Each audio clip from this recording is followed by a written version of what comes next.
Hello guys! Ito, sumubok akong gumawa ng mga dried flowers nung event namin nung July 15 kasi yung bride namin gusto niya dried flowers yung kanyang mga bouquet, boutonnieres, ganyan. So ito ginagawa ko yung wreath corsage. Yan. So hindi naman ako ganun kagaling. This is my first time actually. Yan. Now, ito naman yung boutonniere. Actually, hinula-hulaan ko lang kung paano yung paggawa nito. Yan, nasugat pa ako. Ang sakit.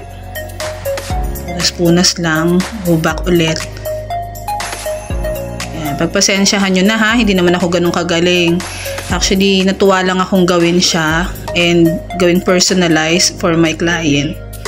So, ako mismo yung gumawa ng kanilang flowers. Yan, tadan!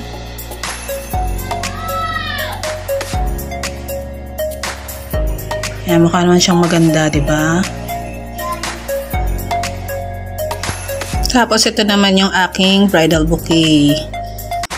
So, yan, kinakabahan pa ako dyan. Kasi first time ko talaga. Thank you for watching!